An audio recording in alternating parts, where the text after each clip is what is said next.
welcome our guest here, who will start our new calendar year, not the academic year, but the calendar year of our seminar. We have used his presence in Prague at one of the defenses at our department, and we are happy that he was able to accept the invitation. So let me welcome Professor Gareth Jones from Dublin City University, and we are looking forward to your talk on retrieval of spontaneous speech. Thank you. Thank you very much for the invitation to visit Prague. I enjoyed the PhD defense last week, and it's a privilege to give a seminar in this series today. The title of today's presentation is Towards Effective Retrieval of Spontaneous Conversational Spoken Content. This is an ongoing research interest of mine for many years now. This was joint work with two of my PhD students, Maria Eskevich, who finished a few years ago, but her work is still incorporated in this seminar, and David Racca, who has just completed his PhD thesis actually just last week. I'll talk about the topic and introduce their work.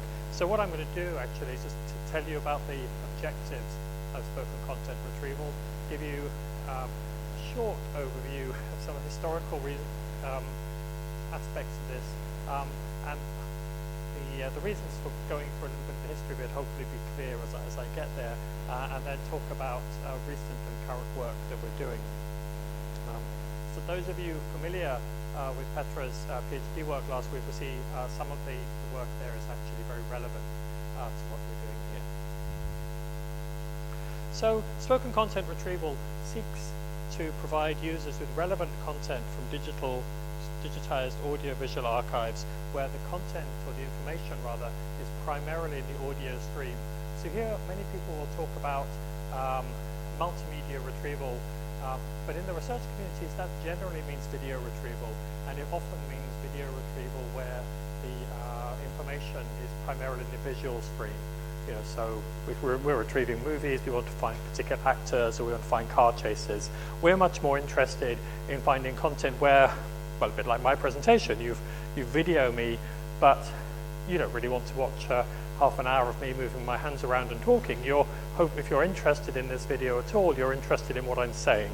And so we're interested in content where the information is in the spoken stream. This has been an active research area for more than 20 years. And as with many areas that have been active for 20 years, there's been a lot of progress, but we don't yet have a complete solution. And what my research seeks to do, and what my students are trying to do, is to give us a better understanding of what the challenges are, and also move us towards solutions to those challenges.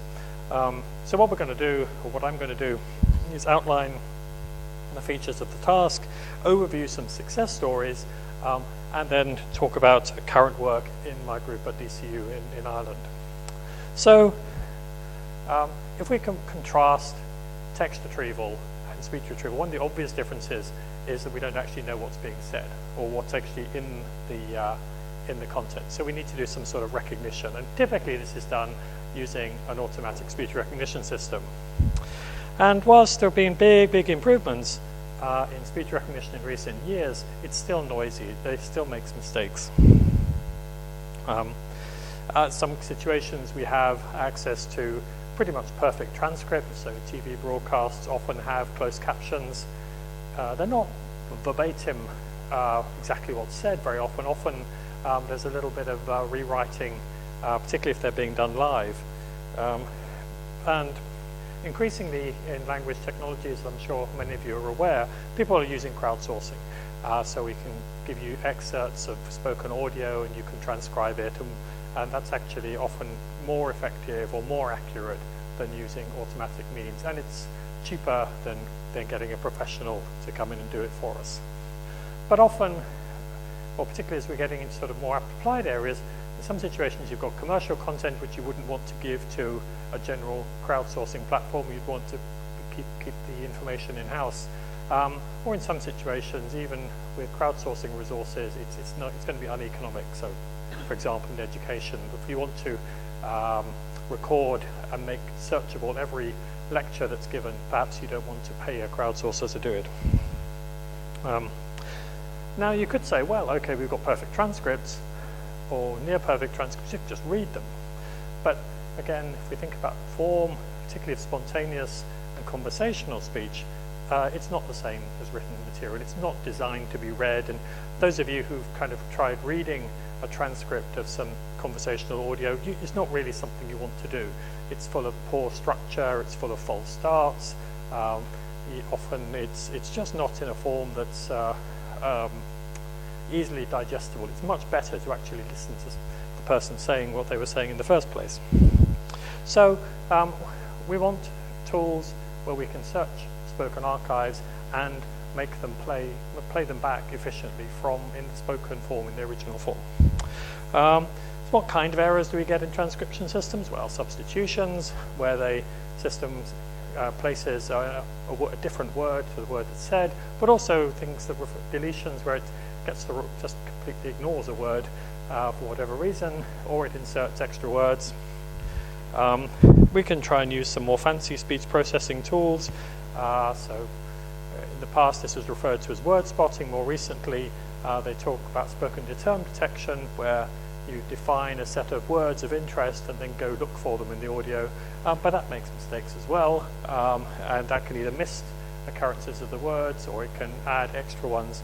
And all of this noise will disturb, at very least, the ranking of your carefully designed information retrieval system. So you're planning to, or trying to develop a system which will put the relevant content near the top of the list to make it easy to find. But this noise in the transcript will mean that perhaps the rank of your relevant content is often demoted to some extent. And the challenge here is to try to minimize the extent of that demotion. Or potentially to improve things and say, well, this is speech, it's more than text. Can we do better by making use of the fact that it's speech? Text preprocessing, as used in information retrieval, can overcome some of this. So things like stemming, where you remove the end of different words or forms of the same word. So if you recognize the wrong form of the word, if you do some stemming, well, you've got the same stem as you would have anyway. So there are some things that are not a problem here. And indeed, decompounding as well, that if you recognize parts of the compound, you haven't done as badly as if you just got it completely wrong. So that's the introduction. So just a little bit of a history lesson. So this started, as I said, more than 20 years ago now, and people tried to do topic spotting, as they referred to, using word spotting systems, using subword phone engrams, phone-based word spotting, and gradually moved to transcription systems. They used small private collections of a few hours of data, just a few hundred documents with 50 or 60 queries. So this is back in pre-web days. But even then, this was small by the standards of what the information retrieval community were doing.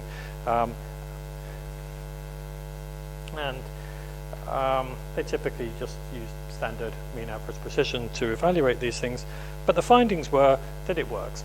And to start with, that was a bit of a surprise, because they were a little surprised initially that the information retrieval methods, which had been designed for errorless text, if you like, actually worked. And that they were robust to quite high levels of noise. You can get word error rates around about 30%, and still, for these situations, it worked okay, which is good news. And that people explored the use of using different indexing methods together, and they made things better. So this promoted or encouraged people to do a bit more ambitious, and for 5 years before the turn of the century, TREC organized an evaluation in the US based on radio and TV news.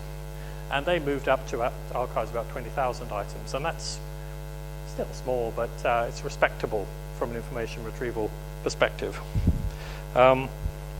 And people tried to improve and get over the problems of noise, and two particular things they did was to use external data with expansion methods to improve, to overcome the noise, overcome the smallness of the archive. They were able to take a large text archive of contemporaneous news and do query expansion and in some cases document expansion as well to compensate for these problems.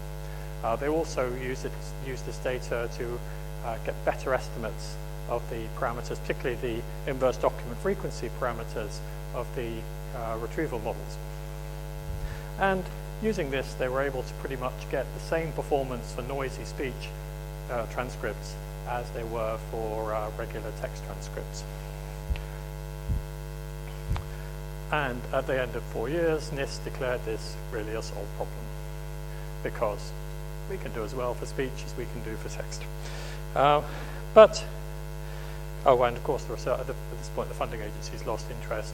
No funding, no research. So research basically stopped. But on reflection, this is a rather special case.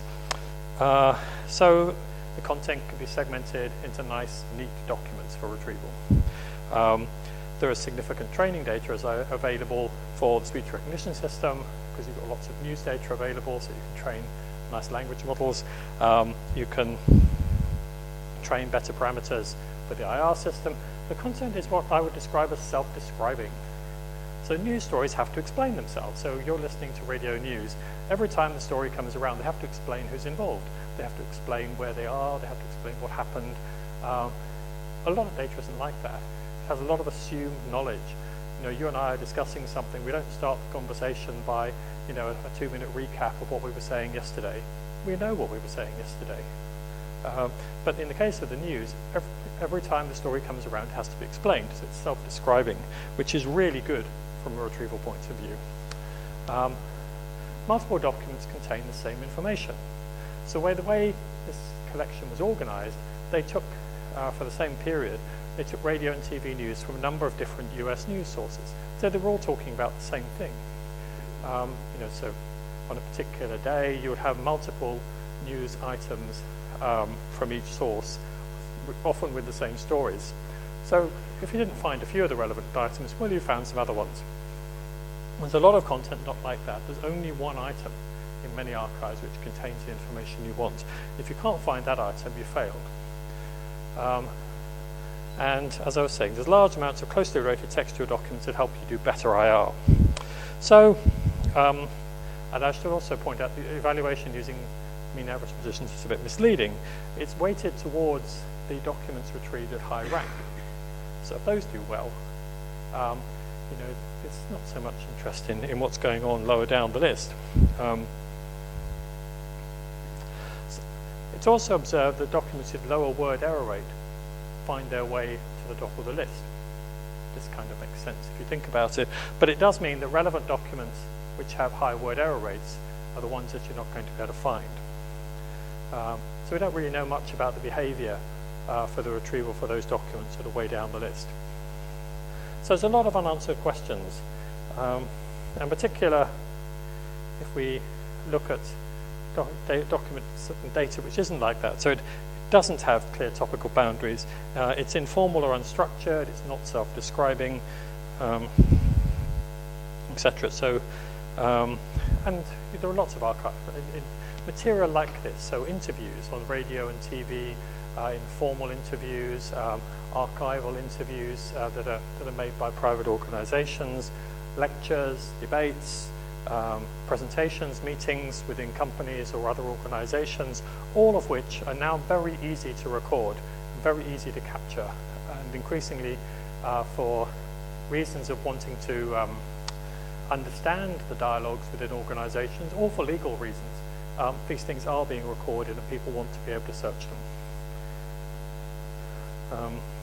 So a few years after it was declared a solved problem, there was an initiative in the US to get things moving and do some more work on this, and indeed Charles University was heavily involved in this project as part of the CLAY initiative, the Cross-Language Evaluation Forum in Europe, looking at cross-language speech retrieval.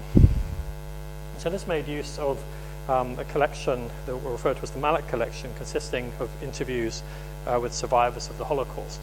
So the primary work here was done in English, but Charles University's work was, we chose to use a second language, and the language used was Czech. So this used a collection involving large vocabulary transcripts of the content, but Malak was very carefully curated. So there were keywords assigned by domain experts. There were automatically assigned keywords using machine learning methods, and experts created short written summaries of about 3 sentences in length. So each story, so the interviews were segmented into meaningful semantic, if you like, sub-stories, and each one of these had this accompanying data. And then this was a research collection was made by developing some realistic queries and then doing relevance assessment. And the conclusions from this were that retrieval using the transcripts is very poor.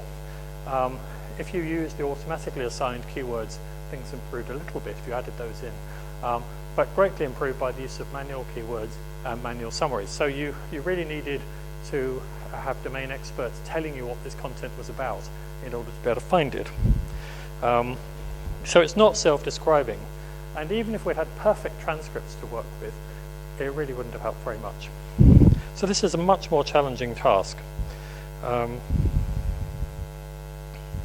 Often multi-topic content isn't manually segmented, and so we actually looked at a condition where this wasn't the case. So how could we evaluate the effectiveness of suggesting where you should start listening if it isn't cut into manual transcripts, manually cut into meaningful documents, and how would you actually retrieve in that situation?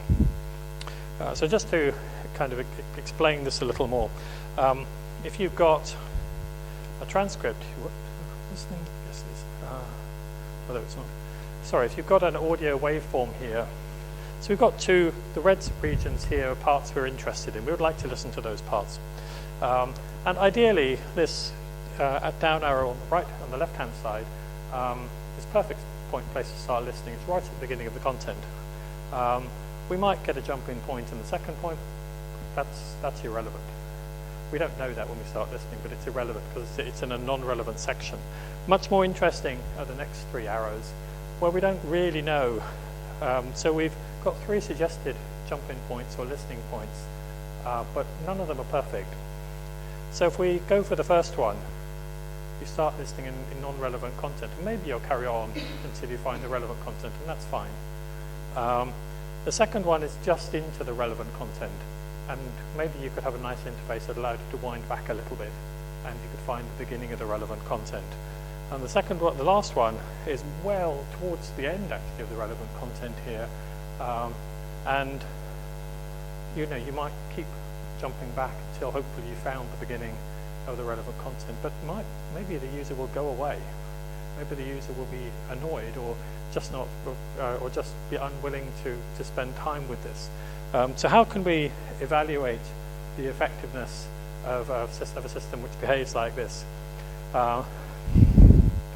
So the suggested measure was like this: that the further away you got from the ideal listening point, the more you got penalized. And again, some of the work here looked at different functions you could use here to model people's behavior, their satisfaction with the system as you get away from the ideal listening point. So that was kind of the next stage, if you like. And then we moved on a bit. So this is the beginning of my student Maria's work, looking at a collection referred to as the AMI corpus, which was developed within 2 EU projects. I'll tell you about the AMI corpus. So it's a corpus of audio-visual recordings of simulated meetings. So 4 individuals were brought together over a series of meetings, given roles within a project, and they had to talk about the development of the project. So a total of about 160 meetings, each lasting about 30 minutes in length. So there were multiple groups of people involved in a sequence of, I don't recall how many meetings, but 4 or 5 meetings each. And the data set contains videos involving multiple cameras with audio data and accurate manual transcripts created using large vocabulary recognition, slides, etc. And we're really interested in the perfect manual transcripts and the transcripts created using the ASR system. And so what Maria did in her work was to develop a recall-focused task, user searching for the process of how a decision was made in a meeting, sort of kind of the use case. Or where did an idea come from? You know this came out of the project, someone must have suggested it somewhere, but where? So we want to find all of the content relevant to the topic so we can find a particular bit that we're interested in. And it's similar to searching patterns, that you want to find all of the items which are relevant to your topic so that you can, or kind of related to your topics, you can find out if your actual invention is described in an earlier patent. So the meeting transcripts will be multi-topic, and they're likely to be difficult to retrieve the whole thing with high precision. Plus, you don't want to listen to the whole meeting. You actually want someone to suggest which bit you should start listening to. So Maria explored various different ways of segmenting this content. So classic technique of text tiling, which is probably familiar to many of you, and possibly you're familiar with the other lexical methods of NCUT and C99. But we also looked at other simpler methods, just taking windows of particular numbers of words, often overlapping windows, to see which might give us the best performance. We used 25 of the slides from the collection as queries, so while this slide was being projected, or when the topic of this slide was being discussed, which parts of the audio should we be listening to? And then we did retrieval runs using all the segments created using the different methods, merged the segments from the top ranked lists that have been retrieved, and then did some manual relevance assessment to find the regions which were relevant to the slides. And any segment was classified as relevant if it contained any relevant content at all. Now, the way the segmentation methods work means that they will give you different results if you have different word sequences. So if I've got the perfect transcript versus an ASR transcript, I'm going to get different segmentations. And I really want to compare the difference and see what's the impact of the word errors. And so we made a slightly kind of false collection of, we did the segmentation with the perfect transcripts, and then we took those segments and inserted, if you like, the ASR transcript into that. So we have a segmentation created using the perfect transcripts, and then it's kind of the noisy transcripts inserted in there. So we can see directly the impact of the ASR errors. So if you use the version which is created using the ASR, so you get different segmentations, you've kind of got a confounding or a kind of a compounding of two different effects, so you can't sort of tease them apart. So what we're interested in doing, what's the impact of the word error rate? What happens if you've got a jump-in point actually in the segment that you're interested in? And what's the precision of the relevant content within a segment, and what fraction of the segment is actually relevant? And so we worked these things out for the different segmentation schemes and the different queries, and we did averaging and looked at individual queries. And if I started showing you all of those results, it would take a long time. But I'll just give you one example to show kind of what happens. So this is one query using text tiling segmentation. And we've got three different types of queries, different types of relevant documents. So in each case, there are two vertical lines. So this corresponds to the ranking created using the perfect transcripts. This corresponds to the ranking created using the ASR. And each of the numbers here corresponds to the position of the ranked list of a relevant document or a relevant segment. And whether the line is going up or down between the left and the right shows whether in the ASR scheme or the ASR transcript the document is promoted or demoted in rank. And then this shows us whether there's a jump-in point in the segment and you probably can't read them, but they were the kind of the word error rate associated with the segment as well. And so what we found very surprising here was the effect, the degree to which documents moved significantly in the ranked list between the ASR transcripts and the perfect transcripts. If you take an average of these precision values, they're not that different. Typically, the ASR transcript average is about 10% lower than the perfect transcript average. But the user experience in terms of where they find these relevant items will be radically different. I mean, these items, some of these items are going up and down by 20 or 30 positions in the ranked list, primarily because of their word error rates.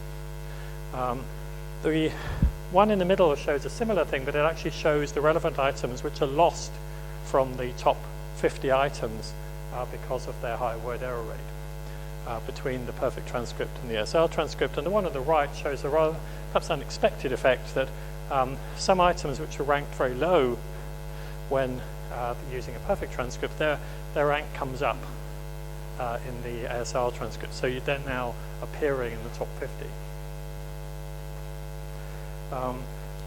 So in understanding or trying to understand the challenge we face to improve the retrieval, we can see quite clearly that the word error rate does have an impact here. But also, as I say, that the very significant impact this will have on the user experience, that you can't just assume, oh, my map value is just 10% lower, the user will be happy.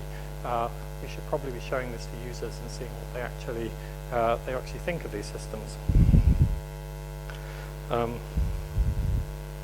So from this, we've worked with some other corpora as well and found similar effects. The Mediaval benchmark, which we were heavily involved in setting up and running various tasks, using data from crawled internet video and also from data provided by the BBC, show very similar effects in terms of the retrieval behavior, as did some Japanese data, which is based on lectures and presentations in Japanese language. So these effects run across different sources, different types of data, and indeed different languages. So just to run through some conclusions from Maria's work. So ideally, we want segments which have single topics in them. They're much easier to retrieve. We don't want segments which are too short because they're difficult to match queries with reliably. They don't have enough of the words that are typically in the query to determine whether something's relevant. But some segments really are short, and it's a question of what to do with them. So we, perhaps ideas of enriching them. Word errors have a significant impact. Topical regions shouldn't be split across multiple segments. I'll show you an example of what happens when you do that on the next slide. How do we find things that have got high word error rates? We know from the slide I showed you before that they're going to go way down the rank list. So what can we do to try and avoid finding those? And can we do a better job of finding good jumping points to suggest you should start listening? How will users respond and behave to different jumping points? Can we characterize users in different ways by, for example, how patient they are to try things out, how persistent they are? And how should we show the content to the users in the interface? So just to show you what happens when you break things apart. So this is a real example that we had an overlapping segmentation scheme here where the relevant content is caught at the end of this segment and the beginning of this segment. And this segment happened to appear at rank 1. This segment appeared at rank 15, both of which are okay. We can show this one to the user. We could filter this one out as overlapping with the first one, so that's okay. If we take a scheme which doesn't allow overlapping and we happen to cut these two in half, neither of these two segments appeared. Well, I showed the top 5 here, but they didn't appear in the top 10 or 15. So if you've taken your relevant piece and broken it apart, it's much harder to retrieve. So that's one of the challenges that we kind of consistently observe, that if you use a lexical-based segmentation scheme and it gets it wrong, it can make the retrieval much harder. You can use a simple scheme using fixed length segments like the one at the top, which overlaps, and then you've got, it's naive, but it's actually better from a retrieval point of view, and you've potentially got to do some post-processing to kind of clean it up for when you show it to the user. And indeed, this is some of the kind of post-processing we do. So the red segments here are relevant, and we can see that we've got these multiple overlapping segments. Clearly, we don't want to show you all of them because it's the same content. And so what we can do is to merge them. So one of the first post-processing steps before we show this to the user, we say these three, we believe they're all relevant, they're overlapping, so we'll create a segment like this to show to the user. So again, it's quite naive, but it's quite effective. If we push a bit further and we say, well, what's the recommended jumping point? And we can identify jumping points, for example, for looking at boundary points suggested by the lexical cohesion methods. So remember, the segments here are just fixed length. So on top of this, we can then push where do the boundary detection algorithms think there are boundaries. So we can use those, and we can also use things like acoustic pausing and energy levels to help us to suggest where we should have jumping points. So unadjusted, we would have suggested jump-in points here and here. When we do some merging, it can suggest maybe that the actual jump-in point should be there. Might be wrong, might be right, but it allows us to sort of take a local region, if you like, and do some local analysis to determine what we should do with it.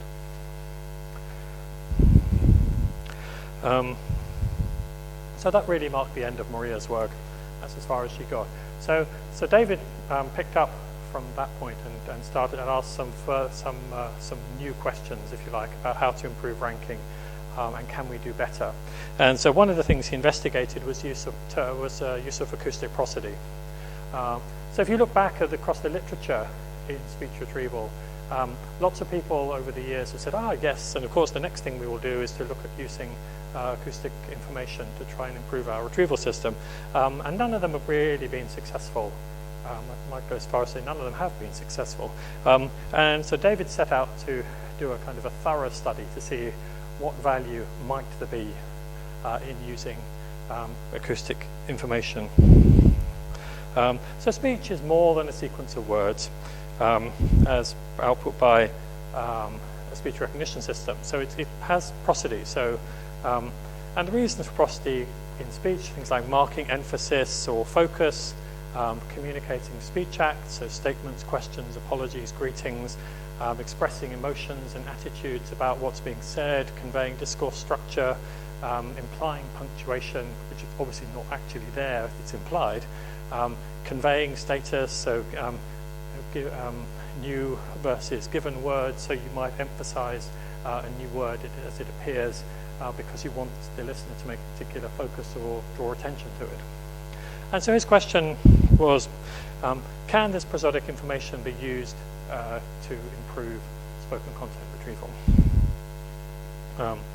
So we have the basic acoustic waveform at the top with a transcript from an ASR system, and you can look at acoustic spectrums, you could look at energy levels, and things like this. And his question was, can I use some or all of those in combination to improve retrieval?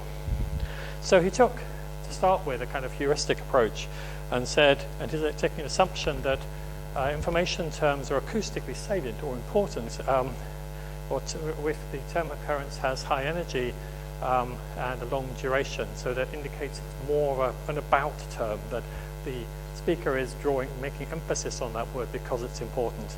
And he would suggest that that word, or words like that, should be given extra weight in the retrieval system. So retrieval scores are generally based on a combination of summing term weights. So he wants to improve, or increase rather, the term weights of emphasized terms. And that's what he set out to do in some experiments. So these are some results. So I haven't got time to explain all the details of the different collections, but hopefully I can get across the summary of what he found. So these 5 collections here are taken from the Mediaval tasks using the BBC data. These ones here are taken from the Japanese tasks. These indicate whether they're manual transcripts or transcripts from ASR systems. This is document retrieval, whole document retrieval. This is segment retrieval. The one on the left is his map value using prosody-based weights, and this is his map value using traditional lexical-only based weights. And broadly, there's not much difference. It really, no matter which data set he played with or he applied this to, and he applied a few different mechanisms for using the prosody information within the term weights, it really didn't give him any value. And this, I mean, wasn't a great surprise. It was a disappointment, but it wasn't a great surprise, because when people have reported results about this sort of thing, this is kind of what they find. But he was just rather more systematic than other people have been in the past. So he was able to show that if you've got poor term weights, so CM here is no weighting, IDF is weighting only using the inverse document frequency, and TF is weighting just using a TF function. He was able to show that in those cases, a lot of the time, the prosody did actually add some value. It depends on the characteristics of your collection and things like that. But the TF is typically doing reasonably well here. But he was able to use his prosody values to improve the quality of retrieval if you have poor IDF estimates, because it's noisy data, and if you're using no weighting at all. But that's not a whole lot of good if you can do better than that using a standard term weighting scheme. So that was a heuristic he tried things out. So he thought, well, perhaps if I use a more a less heuristic and more machine learning based approach, maybe the machine learning method will be able to construct a scheme here which actually does better than what he could figure out from his understanding of acoustics. And so he tried out machine learning using various of these weights, and BM25 here is a standard state-of-the-art retrieval weighting, and he was able to show, more again disappointingly, that he wasn't really able at all for these tasks to improve on the standard term weighting schemes. So it seems that in terms of ranking, this value isn't going to help us. Now, where prosody may well be useful is it's helping us determine jumping points, and that's an area of work that he didn't get to, and we still need to move towards. And can we use that to help us determine where you should start listening, even if it hasn't actually helped you with the ranking of the relevant segments. And another thing he was looking at was the actual behavior of retrieval of individual segments. And as I said before, one of the things we identified as a problem is segments with a high word error rate, that we know they're relevant if you listen to them, but how can you find them? And so he looked at various, what he would refer to as contextualization techniques to try to improve the ranking. So if we look at a relevant segment in terms of the occurrence of relevant words for a perfect transcript, we can see there's typically a high density of relevant words associated with the query that are going to help us identify a relevant segment. It scores high, it comes in the rank high up in the ranked list, it's relevant, this is the kind of thing we want. But if you plot a similar count of words for segments with high word error rates and query words, you find something rather more like this, that they haven't got that high density of words associated with them, and therefore they're much harder to retrieve at high ranks. So the question is, can I say, well, this occurs in a larger document. Can I use the whole document that surrounds it to improve the ranking of this element here? Because overall, the document will score okay. So can I combine a score for the segment with the whole document? Can I also perhaps well, that might be the relevant region, but often the user is talking about the same topic in some sense, before or after, or perhaps before and after, so the same words will be used. So can I use words that are appearing before or after to help my model of the segment that I'm trying to retrieve? So he's interested in contextualization. So a relevant segment might be ranked more effectively if we consider the global context of the whole document or the local context of items or segments that appear before or after. So considering the global context, a simple version of what he looked at was this idea of comp sum, where you take the score of the segment, the retrieval score of the segment, and add to it in some weighted way the retrieval score of the whole document. And he was then also looking at incorporating local, what you would refer to as a positional model. So you would weight the importance of the words using some Gaussian of segments appearing before or after. So just to conclude with a couple of results from this one. So this was using the local context, and he found, this is varying one of the parameters, but he finds that if you add more, if you add some proportion of the score of the preceding and succeeding segments, you get an improvement. And without looking at the detail of this, the ones where you need to mix in more of the preceding and following segments, if you like, are where you get a higher word error rate. So you actually benefit more if the word error rate is high by adding more of the contextual information.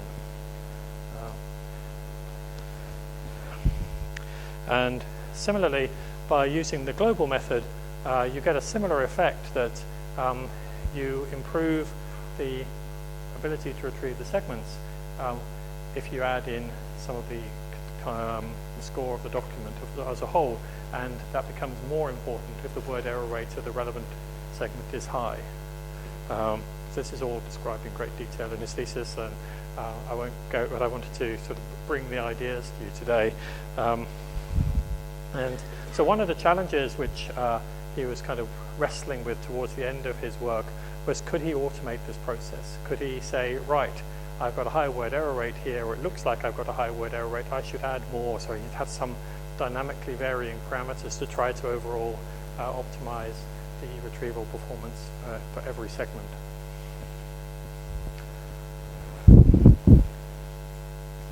So just to conclude,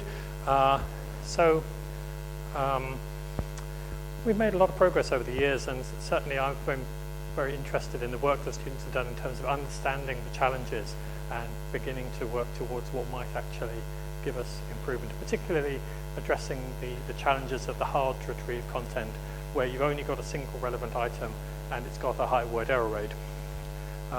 We need to do more work on segmentation. We need to look more at jumping point identification. This is very important for users. Studies of users and interactive preferences. So again, part of what I haven't talked about today, what we've been looking at is kind of simulations of users. So if the user behaves like this, what should the system look like? And if the user behaves like this, what should the system look like? So what we really want to do is to take the basic deployed prototypes that we developed and put more of this kind of technology into them, and then actually give users tasks and find out how they behave. Do they want, what kind of interface do they want? Do they respond badly or well or badly to different sorts of recommendations, to different methods of ranking the data and showing them things? And also, finally, this isn't really something we've worked on yet, but mindful of the range of different platforms that people have, particularly between desktop devices and smartphones. How should we display the content to them? And as you change the display, you probably change the kind of operating environment, the kind of tasks they're doing, their willingness to interact with the system in terms of playing with different jumping points and things like that. So there are many different things that interact here, and certain human factors is one of them which we need to do more exploration of. That's the end of my talk today. Thank you.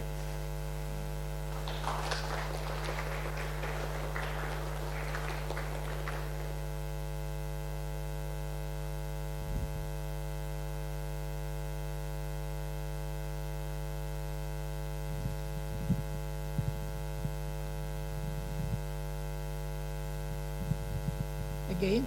Okay. So I open the floor for questions and remarks. Thank you very much. So before you start some expert questions, I would like to ask one rather naive question, I think. Being a linguist, mostly interested in text analysis, I often recur to prosody as a clue when I want to derive some semantic content of the sentence. So for me, it was interesting and surprising, I would say, to see that, as far as I understand, prosodic clues or prosody was not of much help if compared with the lexicalization. So can you develop this a little bit further? Well, I think whether a particular piece of information like prosody, or if you apply some other natural language processing, I don't know, tagging or other methods, the question is, does it add value to the retrieval process? And it seems here that typically the components that are used in the term weight of the collection frequency, the within document frequency, and also taking account of the document length, if you do that in a well-formed way, the prosody doesn't actually add anything in addition. Or it obviously adds something, but it if anything, perhaps slightly accentuates the weights, but doesn't actually do anything that's going to improve the ranking of the items you're interested in. So it will change the numbers just a little bit. So some things move up and down, but it's really a kind of very small perturbation and rather minor perturbation, or random, if you like. So sometimes it goes down. So it just adds a little bit on top. So if your weights are rather poor, then it's good. So clearly it has information in there that means something. But what it doesn't do is augment the well-formed weights that are already there. So as I say, so if we compare it to a non-weighted scheme, it's great. You would always want to use it. But if you compare it to a scheme which has got a good weighting, it doesn't add to it. It's not worth doing the work. Not even for segmentation. For segmentation, it may well be, and as I say, this is particularly looking at it for ranking. So once you, now I have to say, we didn't look at it to try to augment the segmentation methods. We used the standard ones from the computational linguistics community, and also the naive ideas of using fixed segment, fixed length overlapping windows.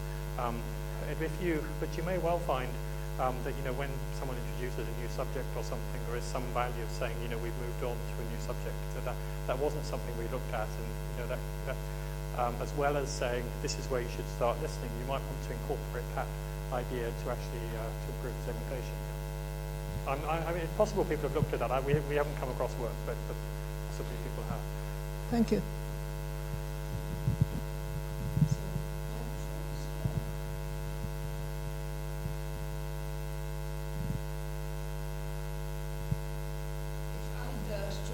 Question. Then I see some people here who are more knowledgeable in that area.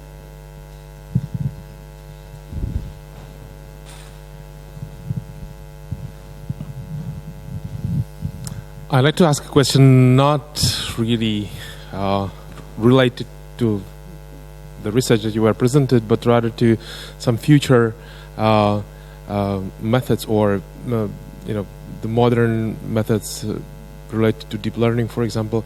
Is this field also affected by this, recent hype of such methods? Yeah. So, information retrieval itself, for text retrieval, deep learning is becoming, as in other areas of language processing, of great interest. I think Chris Manning gave keynote at Sagara a couple of years ago, where he sort of, well, in the machine learning community it happened now at this point, and in the ASR community it happened, and it's coming to the IR community as well. And he was completely right. I mean, there were some papers already at that conference, and we've had some specialist workshops, and indeed it's very useful. So for things like the query document mismatch problem, so if I put the queries in a different words to how someone's expressed the same idea in a document, you can use word embedding methods to try to merge them. And the question is, what's the best way of doing it? And that's kind of where the research is. So how it might be able to help us here? I mean, that is an interesting question. Whether obviously we've got the structure of the documents, the kind of informal structure of the documents. Whether we would be able to do segmentation, alignment, matching, or something. To what extent it compensates for noise? That's an interesting question, and I don't think search has kind of pushed that far. I mean, they've kind of focused so far, I think, just on textual material. But I think that's certainly an interesting question. I have another student doing unrelated work on kind of snippet generation and summarization, where we're kind of doing sentence comparison, things like that, and the extent to which you can sentence which is a kind of semantically similar across different documents. How can they line up? Can word embedding use that kind of comparisons be useful there? And then this could be another situation where if we kind of understand how to do that, we might be able to use similar ideas.